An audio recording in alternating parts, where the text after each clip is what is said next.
Bismillahirrahmanirrahim. Assalamualaikum warahmatullahi wabarakatuh.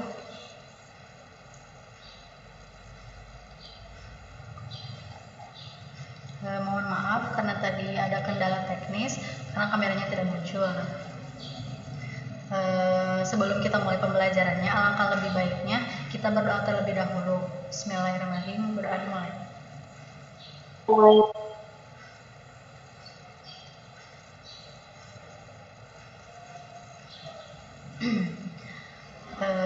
Semoga semuanya selalu dalam keadaan sehat walafiat dan tetap semangat walaupun belajarnya masih daring.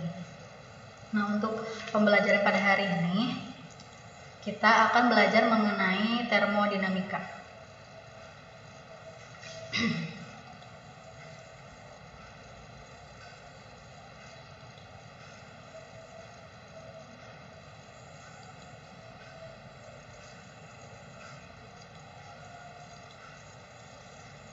PPT-nya muncul nggak?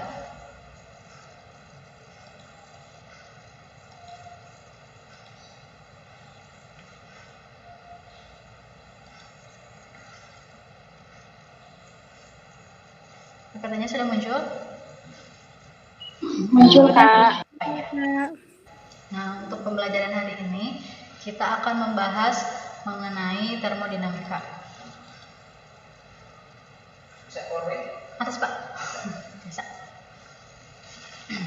Nah, sebelum kita masuk ke materi, tujuan pembelajaran pada hari ini yang pertama yaitu siswa diharapkan mampu menjelaskan konsep dari gas ideal. Lalu yang kedua, siswa diharapkan mampu menjelaskan konsep-konsep kalor dan usaha. Kemudian yang ketiga, siswa ini diharapkan mampu menjelaskan proses-proses di dalam termodinamika. Lalu yang keempat, siswa diharapkan mampu menjelaskan prinsip hukum ke-0 dan hukum pertama termodinamika. Nah, untuk cakupan materinya pada hari ini kita akan membahas yang pertama yaitu gas ideal, lalu yang kedua usaha pada gas, dan yang ketiga yaitu proses termodinamika. Yang selanjutnya yaitu hukum 0 termodinamika, dan yang keempat yaitu mengenai hukum 1 termodinamika. Nah,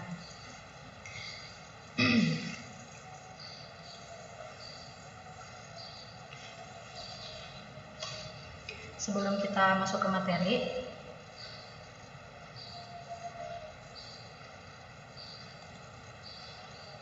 kalian pas di materi sebelumnya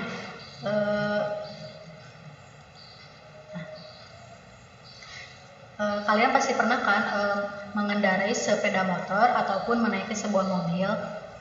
Tahukah kalian apa sih yang menyebabkan kendaraan bermotor seperti sepeda motor dan mobil tersebut bisa bergerak? Ada yang tahu nggak?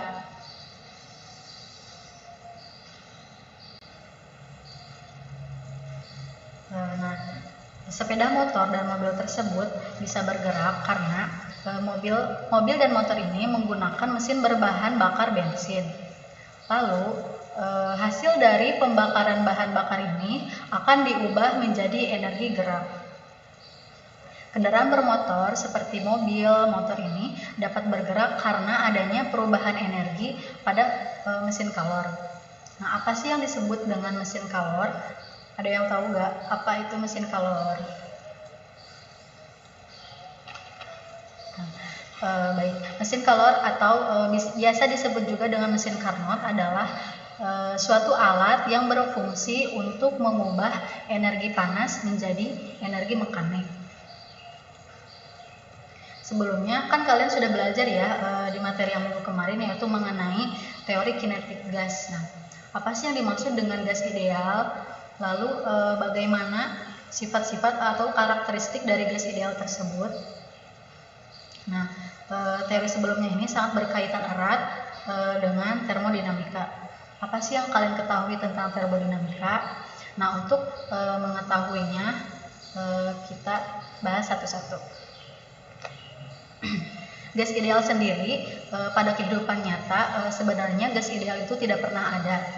Gas ideal adalah penyederhanaan atau idealisasi dari gas yang sebenarnya dengan mengesampingkan sifat-sifat yang tidak begitu signifikan. Nah, untuk memudahkan hal tersebut dikarenakan untuk memudahkan kita dalam melakukan analisis. Nah, gas ideal sendiri harus memenuhi asumsi-asumsi sebagai berikut. Nah, yang pertama, molekul-molekul gas ini bergerak secara bebas, yaitu bergeraknya ke segala arah dan secara acak. Tetapi molekul-molekul ini bergerak sesuai dengan hukum gerak Newton.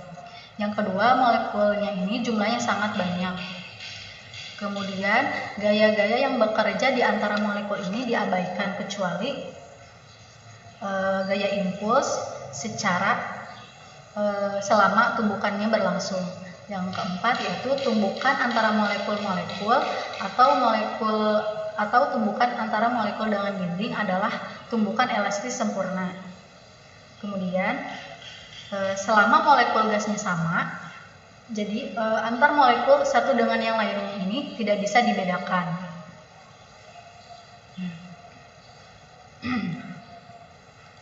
Termodinamika sendiri yaitu adalah cabang ilmu fisika yang membahas tentang hubungan antara panas atau kalor dan usaha yang dilakukan oleh kalor tersebut. Nah, ketika kita membahas mengenai termodinamika, kita akan mengacu pada perilaku zat atau benda yang sudah diberi batas-batas dengan jelas terhadap lingkungan sekitarnya. Nah, dalam melakukan pengamatan mengenai aliran energi panas dan usaha ini dikenal dengan istilah sistem dan lingkungan. Apa sih yang dimaksud dengan sistem dan lingkungan ini? Nah, kita amati ada sebuah bola besi yang dimasukkan ke dalam gelas yang berisi air dingin. Dari gambar tersebut dapat kita ketahui bahwa bola besi yang berada di dalam air ini dan air yang ada di dalam gelas ini merupakan sebuah sistem. Nah, sedangkan wadah airnya dan udara luarnya ini dikatakan sebagai lingkungan. Sebagai contoh lain,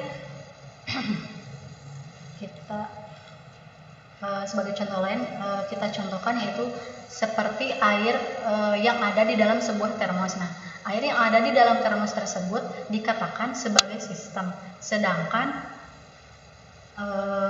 termos dan udara luarnya ini dikatakan sebagai lingkungan.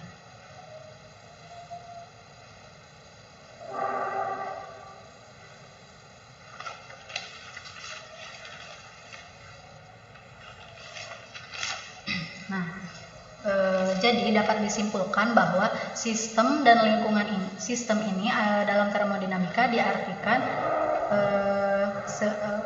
sejumlah zat dalam suatu wadah yang menjadi pusat perhatian yang akan kita analisis. Nah, sedangkan lingkungan adalah segala sesuatu yang ada di luar sistem. Di dalam pembahasan termodinamika, besaran yang digunakan adalah besaran makroskopis suatu sistem, yaitu terdiri dari tekanan, suhu, volume, entropi, kalor, usaha, dan energi dalam. Usaha yang dilakukan oleh sistem atau gas terhadap lingkungannya sangat bergantung pada proses-proses di dalam termodinamika, yaitu ada proses isobarik, proses isohorik, isotermal, dan proses adiabatik. Nah, dari gambar ini ada sebuah sistem dan lingkungan. Nah, dari gambar ini tampak bahwa suatu sistem ini dipisahkan dari lingkungannya oleh batas. Nah, ini ada batasnya ya, oleh batas sistemnya. Batas ini bisa tetap ataupun bergerak. Nah, contoh dari sistem yang bergerak ini seperti piston. Nah, sistem sendiri kita bedakan menjadi 3 sistem. Ada sistem terbuka, sistem tertutup, dan sistem terisolasi. Nah, sistem terbuka adalah sistem yang dapat melakukan pertukaran materi dan energi dengan lingkungannya. Untuk yang kedua yaitu sistem tertutup, di mana sistem ini adalah sistem di mana tidak ada materi yang masuk ataupun materi yang keluar. Tetapi dalam sistem tersebut dapat melakukan pertukaran energi dengan lingkungannya. Sistem yang ketiga yaitu sistem terisolasi. Nah, sistem ini adalah sistem yang tidak dapat melakukan pertukaran materi maupun energi dengan lingkungannya. Lanjut ya. Usaha di dalam sistem termodinamika ini sangat berkaitan erat dengan pergeseran dinding-dinding batas sistem. Dinding pembatas tersebut dapat bergerak ke dalam sehingga volume sistemnya ini akan berkurang atau mengecil. Sebaliknya, jika dinding pembatas sistemnya ini bergerak keluar, maka volume di dalam sistem tersebut akan bertambah.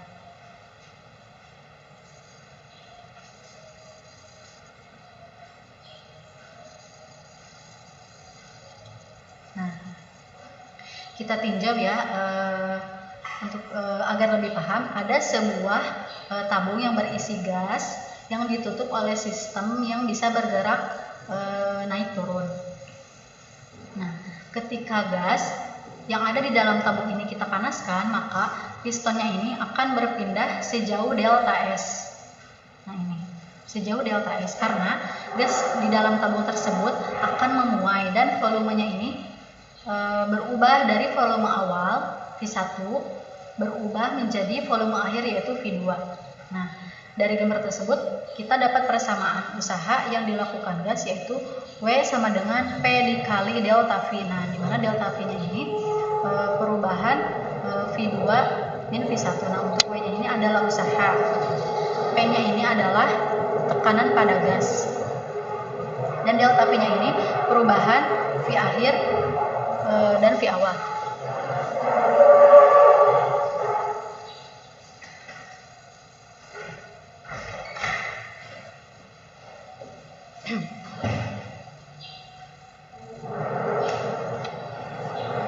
Nah, nilai usaha pada gas sendiri dapat bernilai positif ataupun bernilai negatif.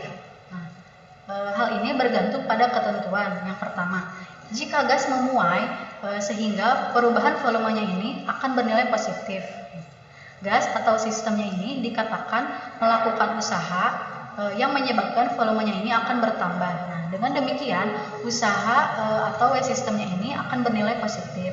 Nah, ketentuan yang kedua yaitu jika gas dimanfaatkan atau ditekan sehingga perubahan volumenya ini akan bernilai negatif. Nah, karena pada gas sistemnya ini diberikan usaha yang menyebabkan volume dalam sistemnya tersebut berkurang. Nah, dengan demikian usaha atau W sistem tersebut akan bernilai negatif. Dapat disimpulkan, usaha ini akan bernilai positif jika sistem tersebut melakukan usaha terhadap lingkungannya. Nah, sebaliknya ketika lingkungan melakukan usaha terhadap sistem atau sistem menerima usaha dari lingkungan, maka usaha tersebut akan bernilai negatif. Nah, lanjut. Untuk materi yang kedua yaitu mengenai proses-proses di dalam termodinamika. Nah, tadi sudah disebutkan ya bahwa di dalam proses termodinamika sendiri ada 4, yaitu yang pertama proses isobarik. Nah, proses isobarik ini adalah proses yang berlangsung pada sistem atau gas dengan tekanan yang dipertahankan secara konstan atau tetap.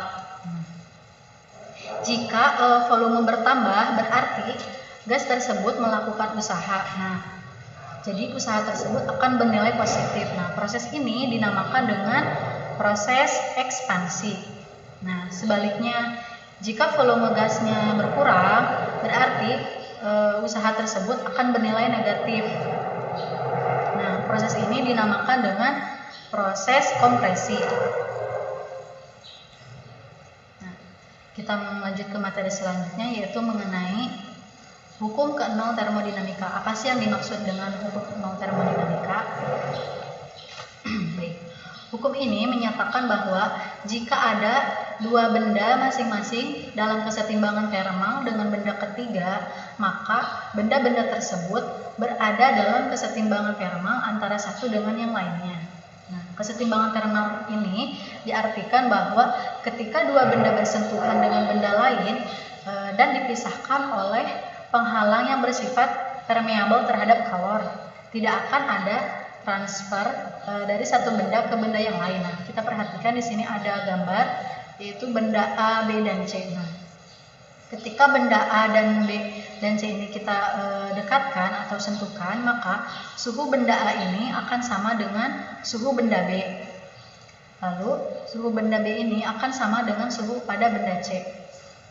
Maka suhu benda A juga akan sama dengan suhu benda C. Nah, ini merupakan contoh dari kesetimbangan termal antara benda A, benda B, dan benda C.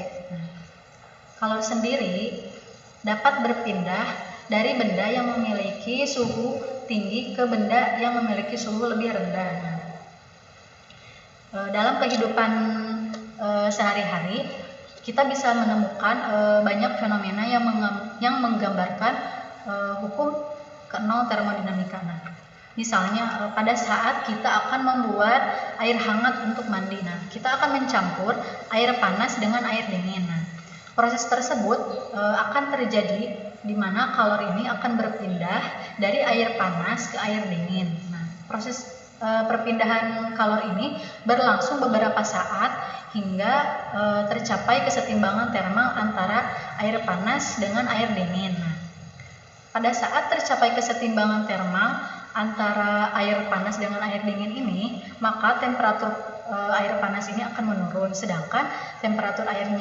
dinginnya ini akan naik menuju ke temperatur kesetimbangan termal. Nah, lanjut materi selanjutnya mengenai hukum 1 termodinamika.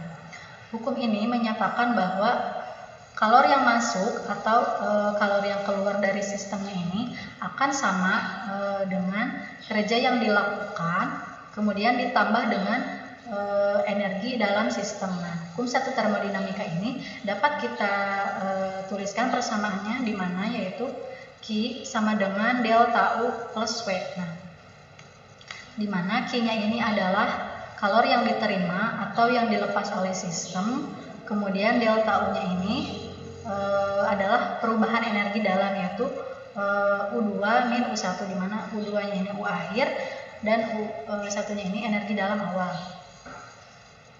Untuk W-nya sendiri yaitu usaha yang dilakukan sistem.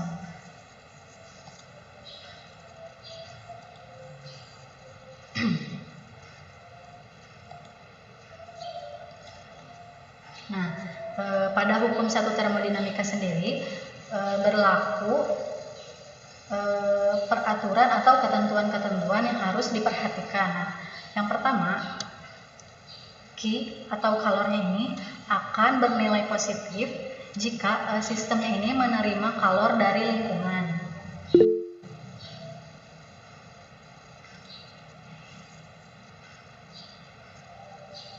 Kemudian Q atau kalornya ini akan bernilai negatif jika sistem ini melepaskan kalor ke lingkungan. Kemudian untuk W-nya atau usaha ini akan bernilai positif jika sistem tersebut melakukan usaha terhadap lingkungan.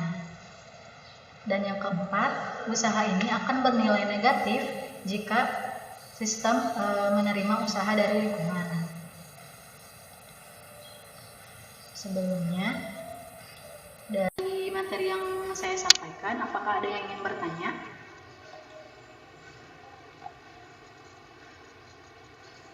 Saya Lisna mau bertanya. Oh iya, boleh, silakan. Selain mobil, apakah ada peralatan digunakan mesin pengubah kalor menjadi energi mekanik yang digunakan dalam kehidupan sehari-hari? Baik, terima kasih kepada Lisna yang sudah bertanya. Di dalam kehidupan kita, di dalam kehidupan sehari-hari ini, dapat dengan mudah menemukan peralatan yang menerapkan dari konsep termodinamika. Nah, kita ini hampir setiap hari menggunakan peralatan-peralatan tersebut dalam aktivitas keseharian kita. Nah, hal ini berarti kita telah memanfaatkan aplikasi praktis dari termodinamika. Nah, tadi Lisna bertanya selain sepeda motor dan mobil, peralatan apa lagi yang menggunakan prinsip dari termodinamika. Nah, selain mesin kalor yang ada pada kendaraan bermotor ini, yang digunakan pada kendaraan bermotor, ada peralatan lain, yaitu contohnya mesin pendingin seperti lemari es dan AC. Nah, lemari es dan AC ini bekerja menggunakan prinsip termodinamika. Nah, hal ini menunjukkan bahwa termodinamika ini sangat aplikatif dan akrab di dalam kehidupan keseharian kita untuk memudahkan aktivitas kita dalam keseharian. Nah, oleh karena itu sangat penting kita untuk mempelajari tentang termodinamika. Ada lagi yang ingin bertanya?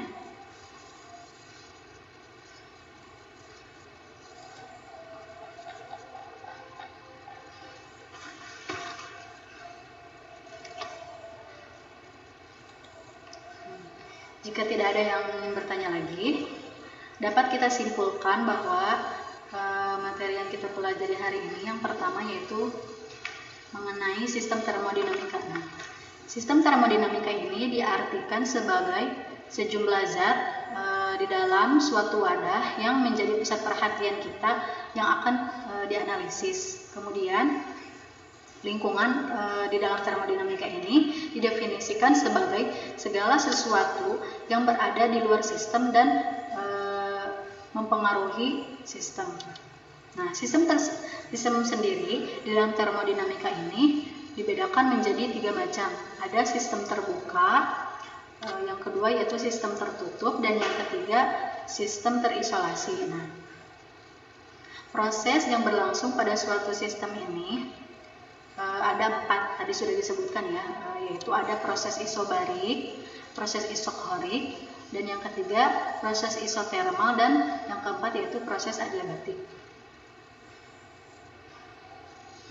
Nah, untuk hukum keenam termodinamika ini menyatakan bahwa jika ada 2 benda masing-masing di dalam kesetimbangan termal dengan benda yang ketiga, maka benda-benda tersebut berada dalam kesetimbangan termal antara satu benda dengan benda yang lainnya. Nah, hukum satu termodinamika ini menyatakan bahwa untuk setiap proses, jika kalor atau Q ini diberikan kepada sistem dan sistem tersebut melakukan usaha atau W, maka akan terjadi perubahan pada energi dalam sistem. Mungkin hanya itu yang bisa saya sampaikan. Ada lagi yang bertanya?